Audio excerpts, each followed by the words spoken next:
Mickey Finn. I mean, I knew of them when I was a kid. I wasn't even, I'd just been dabbling in bands then, because I think it would have still been Fraternity back then. Yeah, we were a monster band, really. I get that. I got listened to some of the stuff we did in those days, and I think we didn't know how good we were. You know, They did great. I mean, as far as I was concerned, they were my favourite favourite band, like rocking sort of band. You know, these days the Streamliners and you know, there's a lot of other great bands, but Mickey Finn, to see them live was like, it was just full on. You know, it was pumping. It was just, you know, from the word go, it just pumped.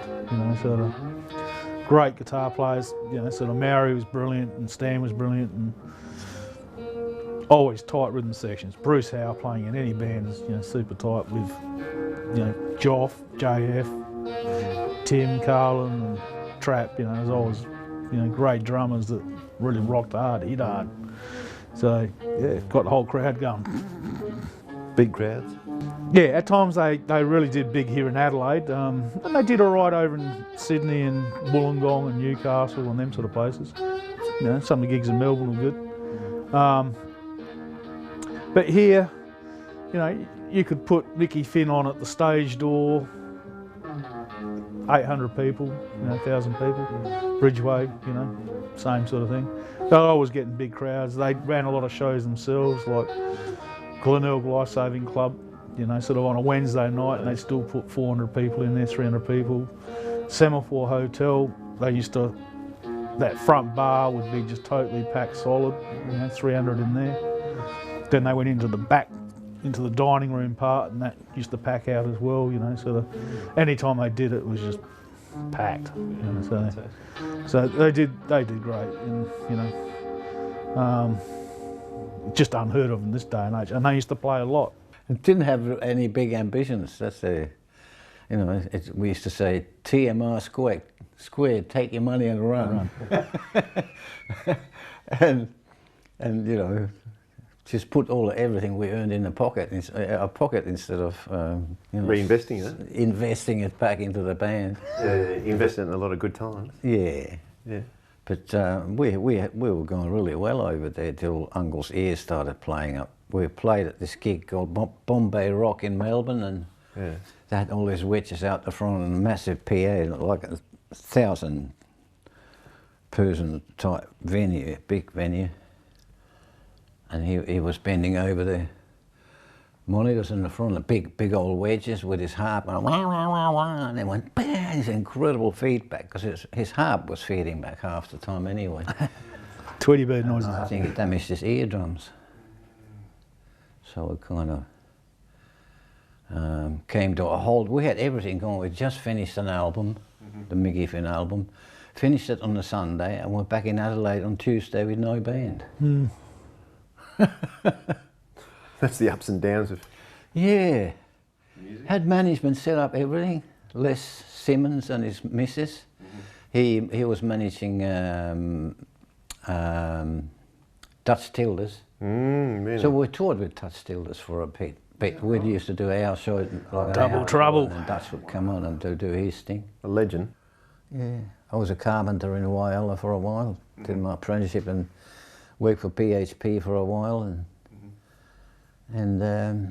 But there was, I really wanted to play something. Ever since I was a little kid, my uncle used to play harmonica and sing old Finnish folk songs.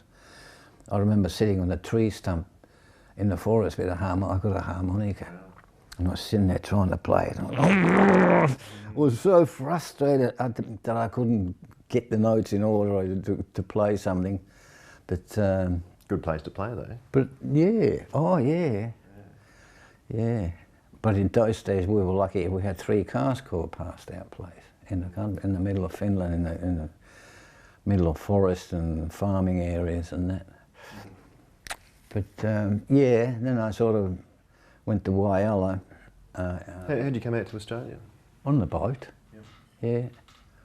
We weren't £10 poms being Finns. It cost us our house to get us over here. Had to sell everything we had to pay for the tickets. And arrived in Melbourne, and I think we had something like £4 British of money, and 2 big cardboard boxes of knickknacks and things that we wanted to save. To start again? Yeah, from scratch, literally. Yeah, but, you know, nobody complained. Dad was just, he decided he had enough. Times were really tough in Finland in the 50s. He was trying to run a trucking business and had a truck, and the cost of diesel and the upkeep and maintenance of trucks, tyres and all that was so expensive that it didn't really pay. So he just got really sick of it, and somebody was saying, you know, telling him at work what sort of wages carpenters and that were earning in Australia. That was when they were building this Snowy Mountain scheme thing. So they were short of workers, so we ended up over here and ended up in Waiala, and then went to this Maltese friend's place, and he had his older brother's guitar with 2 strings on it. I was sort of plinking around with it. I went dang, dang, dang, dang, dang, dang, dang, dang. I thought, I want to play this. First time I picked it up, I could play Peter Gunn, you know, more or less right. So I swapped the guitar for a packet of smokes, and that's how I started playing guitar.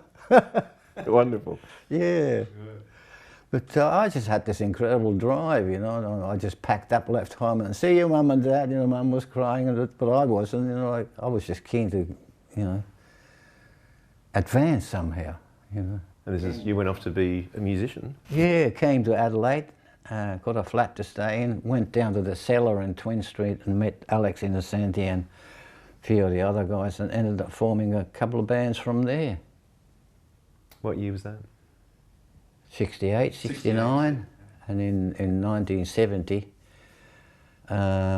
we formed Headband with Chris Bailey and Geoff Bateman and Peter Beagley, who's Peter Head now. And that lasted about 3 years. Did an album, bombed.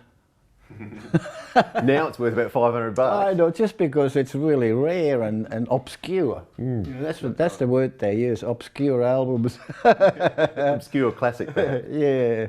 The music's not much good, but the cover's fantastic. The cover is amazing. Yeah, there's Vitas Sorellis, a friend of ours.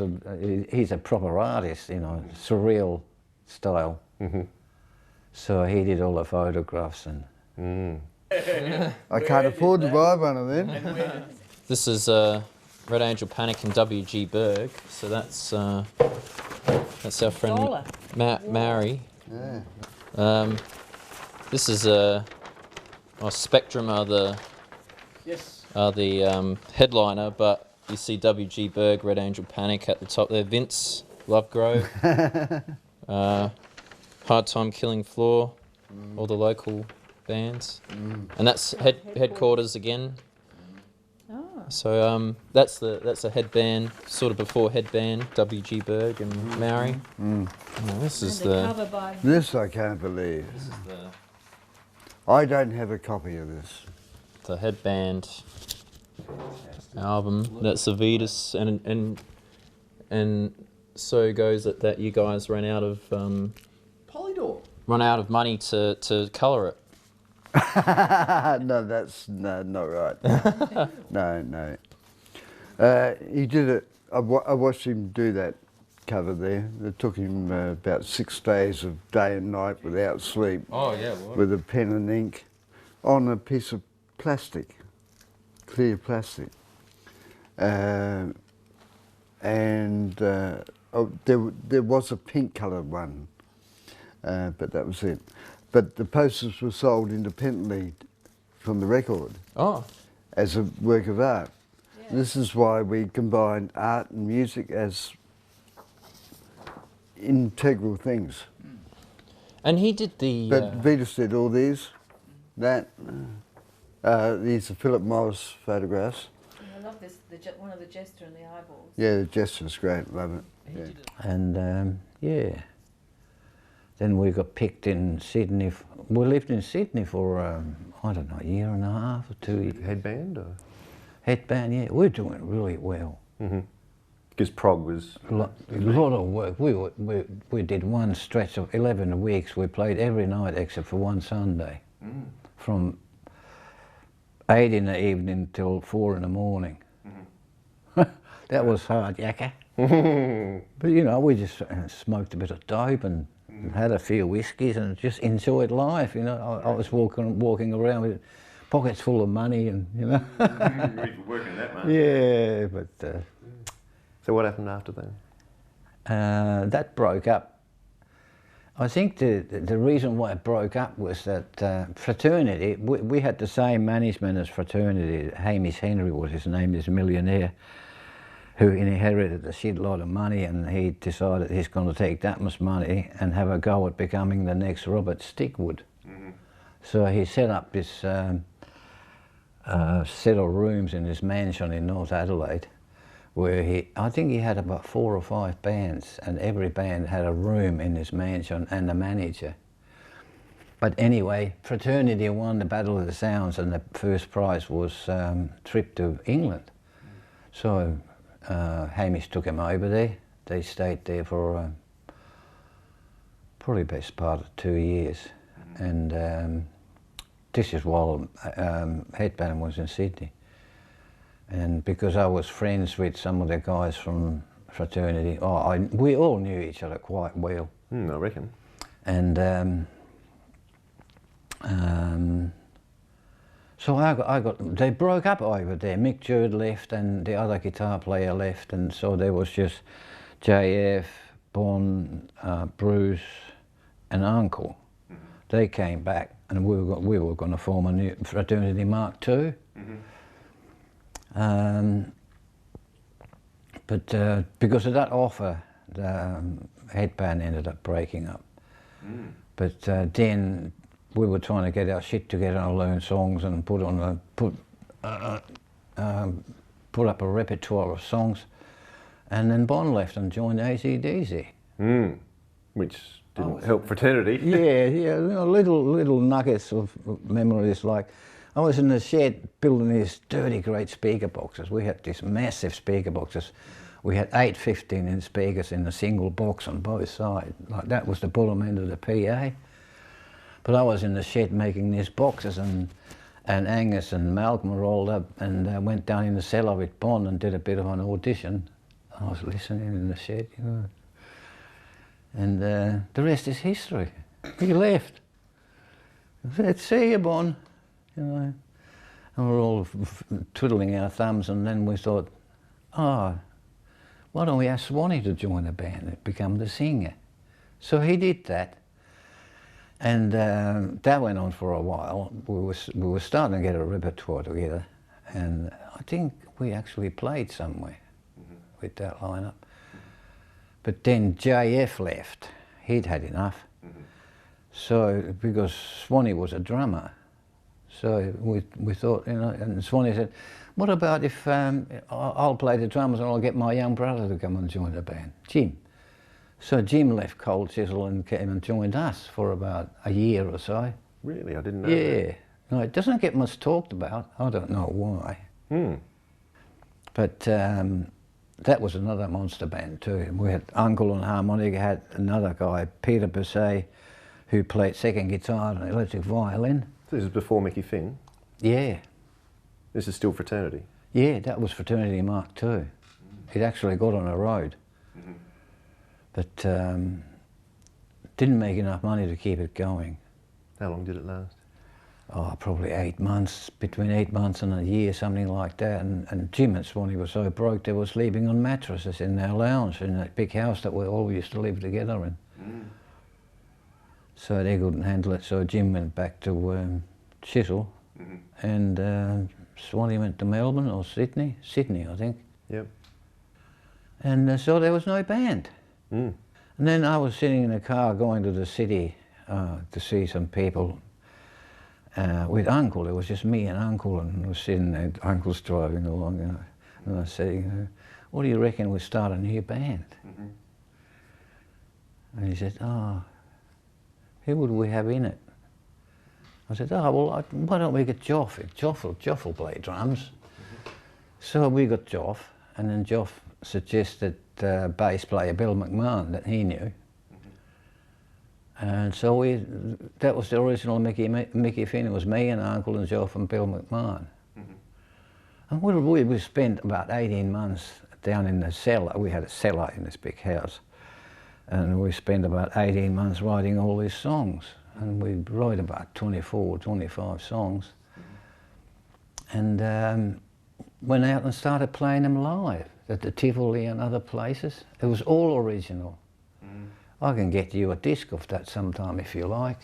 It'd be pretty wild. That's the original. It doesn't sound anything like the wild, you know, the rock, the real full-on rock Mickey Finn. It was more sort of a, I wouldn't call it art rock, but progressive rock, I suppose. You know, sort of melodies. But it took me a long time to talk Uncle didn't want to be the singer, but I kept telling him, you got character, you know, like, look at Captain Beefheart, you know, like, he's no Robert Plant, you know, but he's out there doing it. Genius, yeah. Yeah, but it turned out I really loved what Uncle was singing. He was great. He wasn't a singer, but he was, you know, like, he's an incredible character. The greatest lyrics. I've mainly heard Freeman play. They're really bizarre. Most of it was pretty sort of out there sort of lyrics, but they were great. But Ed Lang tells me that he says, look, forget Cold Jizz and all that. He said Mickey Finn was a monster. They were the band. Yeah. They were. I stand by that. Yeah. But like you say, you didn't quite have a commercial sensibility. Yeah, it seems like in my life, I must have a curse on me really. Like at critical points, about 3 times, something's gone drastically wrong. Like, you know, Headband had it all sewn up, had this real power management, this Gene Pearson, ex-pop star from New Zealand, who conned us to gig with the Rolling Stones in Sydney and Queensland, in Brisbane. So we got that gig. And the only reason we got it was that the Rolling Stones wanted a grand piano. So Gene Pearson was managing the bands for Whiskey A Go Go and Checkers in Sydney, and we played those 2 gigs, you know, continuously. But Whiskey A Go Go had a grand piano in the piano room. So he told them, "Oh yeah, my Headband's got a grand piano." So we got the gig and we rolled up in Brisbane, and their pilots in the middle of this, it was all muddy because it was really, you know, in the middle of the rainy season, with half a bottle of Jack Daniels, having swigs and drunk as a skunk.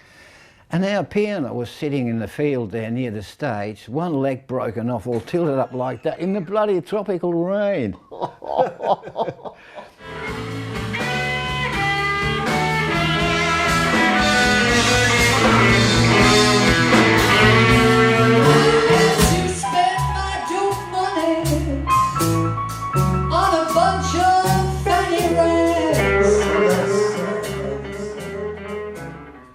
But yeah, so anyway, it was show time, and they told us you can't play because you're not insured, and if you get electrocuted, it was pissing down with rain. It really was, like, really thick. Yeah. From the back of the arena, you probably couldn't see the band. It was so thick, and they said, "Oh, we can't take the risk of letting you play because you know, if the power supply gets wet or something and you get electrocuted, we'll get sued." They didn't want to do that. But we did play with them in Sydney. Brisbane was first, then it was Sydney. And we had a cup of tea with Mick Jagger in Brisbane. There's my connection to superstars.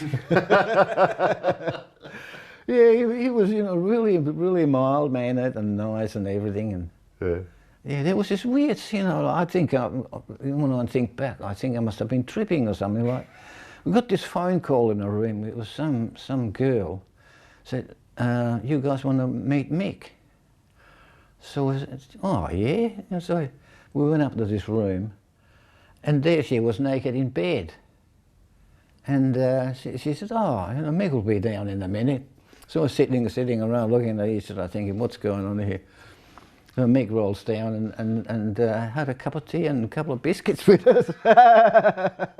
Very rock and roll. Yeah.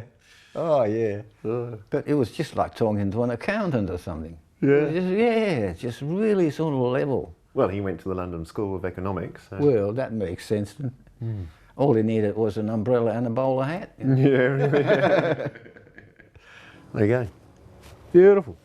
There. Thanks very much. Ed Lang. Thank you, Derek. There you go.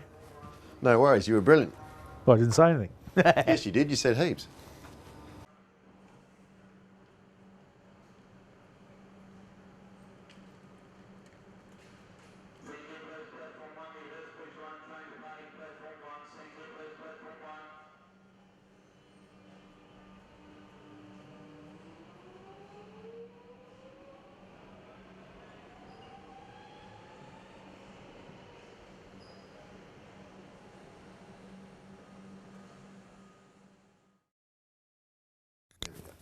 Now that one there is just going to clip onto your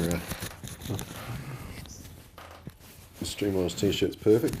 Yeah, that's what I thought. Brand new Cool, one. Yeah. Actually, no, I'm going to put it on this side over here. Actually, 'cause you're going to be sitting in this chair here. This one? Yep. Oh, I think you should have interviewed me 15 years ago when my brains were still intact. Well, I filmed you close to 15 years ago. The first time I Yeah, that's about right, wasn't it? filmed any. You're the first musician I ever filmed. I remember that. There's Joe. Oh, that's before the shop fire too. Yeah, wow. And there's Mora. Yeah, that's.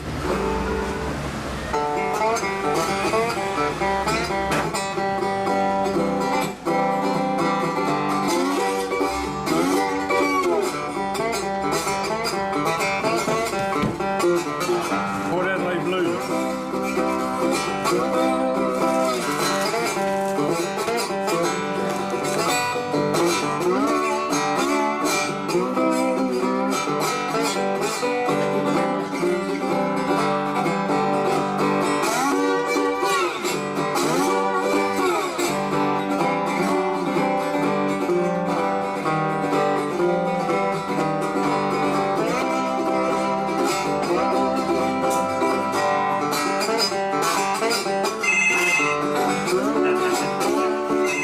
That's right.